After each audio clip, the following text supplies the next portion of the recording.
everyone, it is Nat from Cherished Cards, and I am super excited to be here. When Courtney asked me to make a project for her, create an Inkspire publication, I was super excited. So today we're going to make a relatively quick, easy, it has a bit of drawing time, but a relatively quick, easy card. So we're going to use this Darkroom Door Buzzing Bees. Now this is an Australian company, but she does come over to CHA, or Creative Asian as it's now called. Some Cosmic Shimmer Gilding Flakes and some Candice Cream Foil Bond. This is very similar to the Duo range. I think it's Ranger, So we've got a Wendy Vecchi Make Art Station, and this stencil is a Hero Arts. It is still available when I made this card.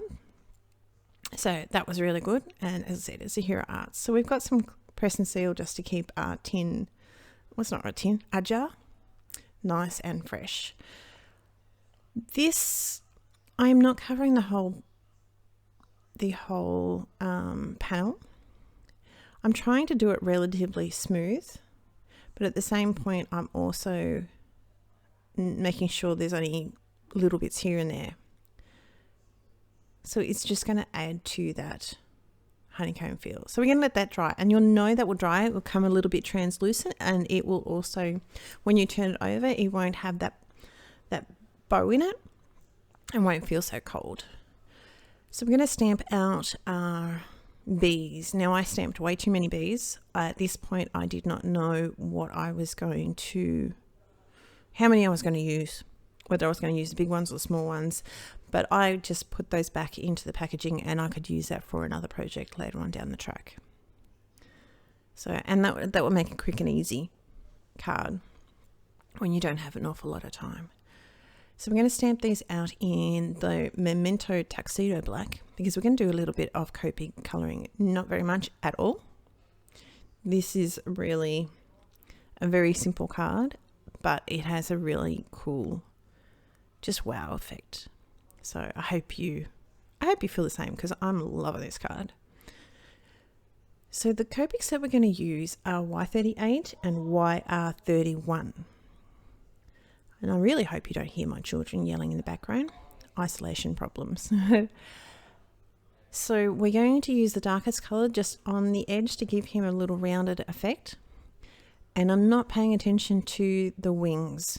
So the wings are obviously translucent, and you're going to be able to see the bee's body underneath it. So we're just going straight over the top. And because the way these bees have been, there's so much detail in these bees, you don't have to worry about putting that detail and putting that shading in, because you've already got your black lines and you've got your shading. So at the end, there'll be a couple of close-up photos, hopefully, that you'll be able to see exactly what I'm talking about. So on the wings, I did put a bit of shading on because I just felt like it. So we're going to use W7, W5 and W3. But honestly, it's right at the very close to the body, and it's not much. Not much at all. And sort of going down the center, you know, they've sort of got that break between the wings. And honestly, the little ones I don't colour at all. It's just going to be these 4 bigger ones. So I'm going to cut those out, but actually what I end up doing is taking it to my scan and cut, and they cut it out perfectly. I think one has had a minor little issue and he lost his little antenna, but they're super fine. So he's dry. Now you can sort of see it's not quite as white. It's a little bit more clear. And when I turn it over, it's relatively flat. So Gilding Flakes, if you've ever used it, do not breathe, do not cough, do not sneeze. These babies will go everywhere. So this surface is sticky. So it literally it makes the application really, really easy, that you can just put down bits and pieces. And this Gilding Flake has obviously quite a few colours with it, so you can sort of place it, but I didn't really think about that too much. And I'm going to use a relatively clean stencil brush, as you can see there. And I picked this one because I couldn't find any stiffer brushes. I do have a stencil brush somewhere, but this was going to do. And it was a really, really light colour. I wouldn't use it obviously with a darker colour because I don't know what's on there. So we're going to give it a really good little scrub so we can see the definition in the stencil. And this makes a mess. But this stencil, because it's so a fine honeycomb, you do want to give it quite a good little scrub. And you can see all the little bits and pieces that I've, you know, some of it's just like lines of the Gilding Flakes. But I think it just really added to the whole thing. So then you can get rid of that, all that mess. Scattered straw. Okay, let's talk properly. Scattered straw. We smush a little bit, we add a little bit of water, and we're going to flick that everywhere. And literally it's going to be everywhere. All over my desk, all over my other work, you know, because it'd probably be better off if you actually did it in a splatter box, but you know, live life on the edge. I'm also going to scatter some drops of the ground espresso too. I don't really know why I cleaned my brush there because I'm going with a darker colour, but you don't really need to. But make sure you clean the brush after you've finished up. So you're starting to see a little bit, it's a little bit hard to see on the camera, but you'll see like the photos hopefully will show it up a little bit better.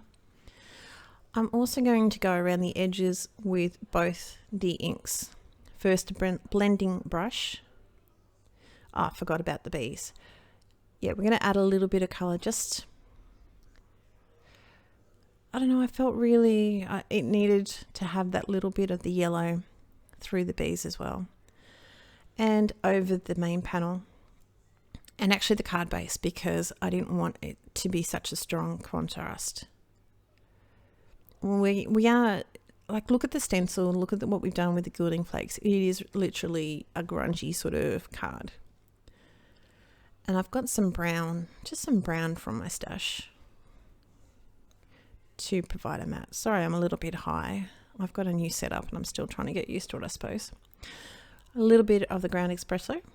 And literally it's like hardly anything. There's way more of the scatter straw than anything else.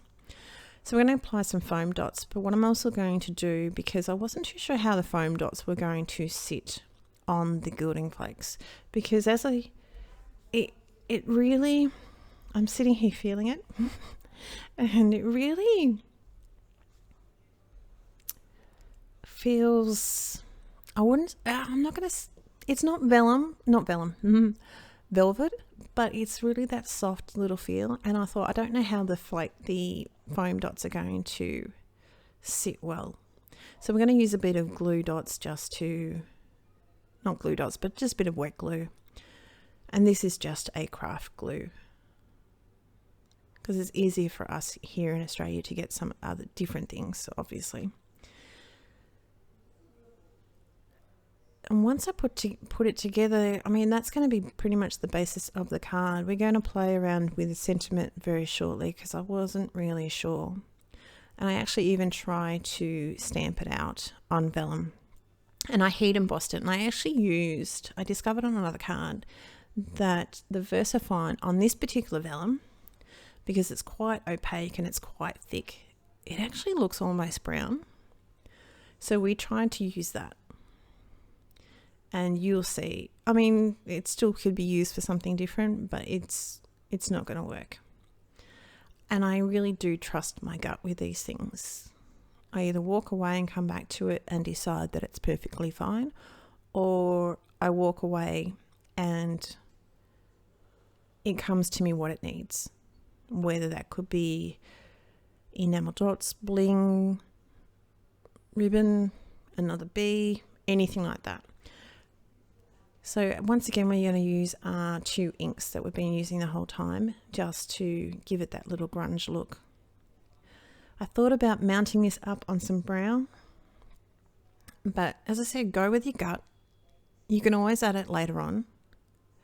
So you can see it's a little bit buckled in there in the center, but it's hard for me to describe it. But it's cold on the back when it's still wet, and it's a lot more buckled. And that's pretty much going to be our card. We're going to, as I said, play with our sentiment.